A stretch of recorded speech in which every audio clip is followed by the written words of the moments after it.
Hi lovelies, welcome back to another video of mine. It has been a hectic week for me. It hasn't been a fun week to tell you the truth, but I guess we can't expect that in a very busy season like this. So anyway, I'm glad to be here. I'm glad to be here in one piece. So thank you so much for joining me. In this video, I'm going to be talking about the 7 common grooming mistakes that people can make. So I'm going to go straight into it. The first one I want to talk about is wearing too many colors for your outfit. So when I was 19, I got my first retail job. You probably know the store if you're Australian, which is Myer, and I lived in a country town, so Myer was pretty much the fanciest shop or clothing store there was. So I was really happy to start there in that boutique. I remember talking to a visual merchandiser one day, and she was saying that the general rule of thumb when styling mannequins is sticking to 3 colors per outfit, so per mannequin. I thought that was a great tip to apply when styling people in general.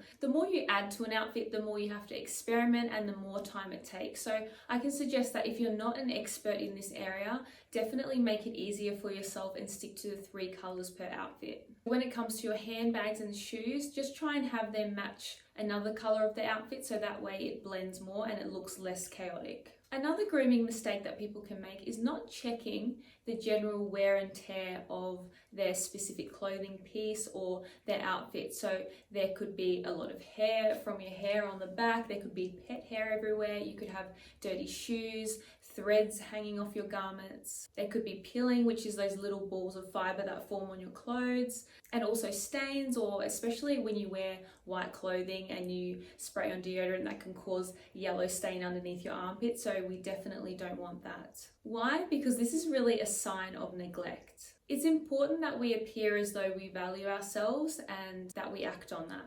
So make sure that before you leave the house for the day, check those areas, and obviously if you do find any stains or anything like that that you can't simply remove quickly, then try and change the outfit. Number 3 is wearing too much sportswear. So the general rule of thumb is to only wear sportswear when you do those activities such as sports or exercise. If you're going from exercise to another event, or you're going to catch up with someone for coffee or something like that, then you should be changing your outfit. I know that for a lot of us, it's just not reality. Sometimes it's not that simple because a lot of us have active jobs, we are mums, or whatever the reason is, and sometimes we wear sportswear for the sake of comfort and convenience. Also, there are times maybe you're feeling unwell and you're staying home all day, you might be cleaning the house and you might be ducking off to do an errand, then you are wearing sportswear there as well. But I just wanted to change your perspective a little bit and think about what other types of clothes you can wear instead of sportswear, because I know you would be surprised that there is a lot of clothing out there available to you that are actually comfier than sportswear. I mean, I would definitely prefer wearing a nice casual cotton dress to that polyester blend yoga pant, a crop top, and then another singlet on top of that. Because when you think about it, at the end of the day, a nice sportswear look can actually be quite complicated to put together. Definitely have some nice simple casual dresses that you can just pop on for those days where you're really busy, and then you can pair that with a pair of white sneakers or some comfy sandals. Sportswear is overrated, so for us to touch on more of our feminine side and really trying to look our best, I do recommend this little tip of wearing something else other than sportswear. So for point number 4, I want to touch on accessories here.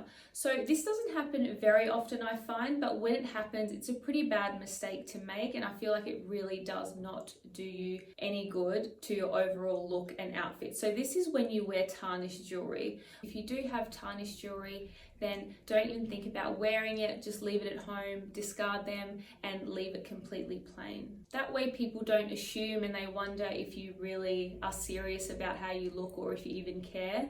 So we definitely don't want those thoughts coming through from other people. I wanted to also mention statement earrings now that we're on the topic of jewelry. This is something I love to wear. I love wearing statement accessories, but sometimes even that can cheapen your look. When you think about it, the jewels that we wear aren't actually genuine. So the diamonds, the sapphires, the rubies that we see on these statement earrings aren't actually real. And then obviously the metal surrounding that wouldn't be real either. There is a lot of beautiful understated jewelry out there. So instead of running that risk of looking too cheap all the time with putting all these statement accessories on, sometimes it's just better to go for those understated jewelry pieces, even though they might not be real gold or silver. That way people won't know that they're actually fake. So that can add a lot of value to our outfits. We look very polished, put together, and that is what grabs people's attention. The next grooming mistake I wanted to mention is nails. So a lot of people walk around with chipped nail polish, and this is just not a good look. It doesn't look clean, and it doesn't look like you've put much thought into the details. So when you think about it, we do look at people's hands a lot, even if we don't necessarily think it consciously. I mean, think about the tasks that a reception person has. They're always working with their hands, picking up the telephone, writing things down for people. When you're working on a laptop, maybe in a meeting or something like that, we do look at people's hands whether we realize it or not. So my tip here is to stick to neutral classic tones and have those exact colors at home. So you can pop those nail polish bottles in your bag and you can literally touch it up in the middle of the day if you do end up having a little bit of a chip. If you stick to those basic colors on rotation, that way you don't have to go to the shops to try and find the matching nail polish for your unique color that you chose that week. So I just wanted to encourage you to stick to those elegant, basic, neutral colors so that your touch-ups will be a lot easier and more convenient for you. Nail polish is something that I really love, and I do find that many times it does sum up an elegant outfit. Number 6 is greasy hair.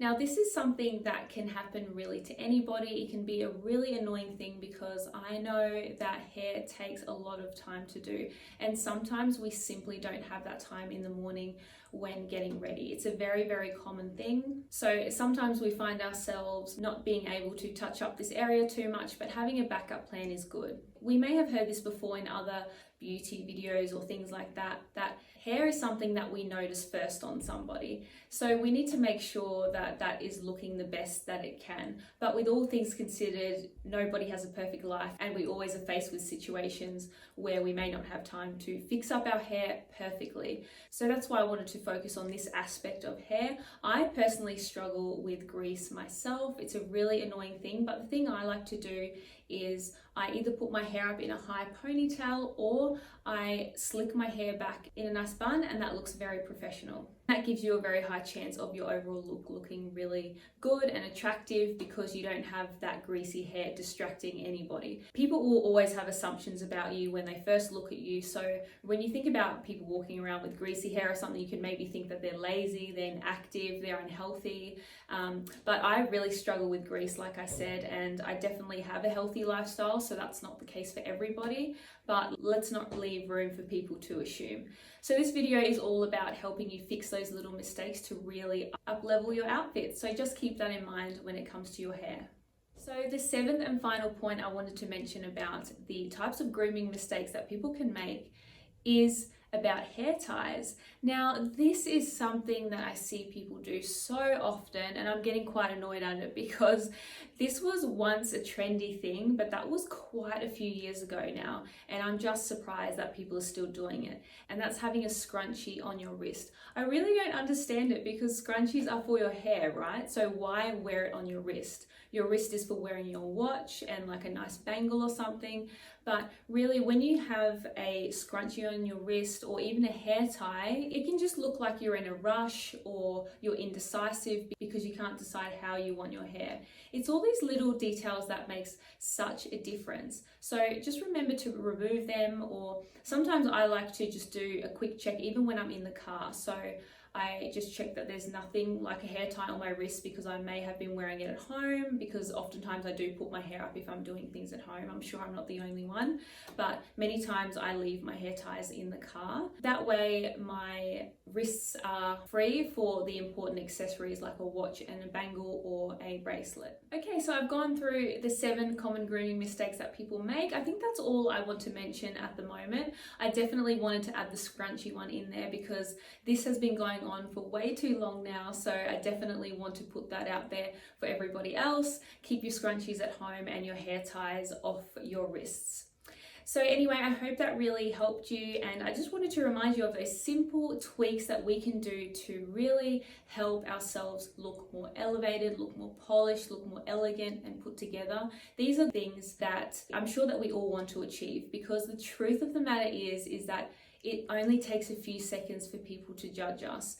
And so I want you to be as prepared as you can be, no matter who you are. Make a good impression. We only get one body and we should be excited about it. We should honor it and dress it up, you know, and have fun. And that's what we want as females. I think we have so much available to us to have fun with, such as clothing and accessories and makeup. Remember that many times if we don't feel our best, that's okay. Sometimes we just need to put together an outfit, put our makeup on, do our hair, and our feelings will actually follow. From that, we'll become confident, and there's nothing wrong with that. So anyway, have the best weekend, and I'll see you in my next video. Bye.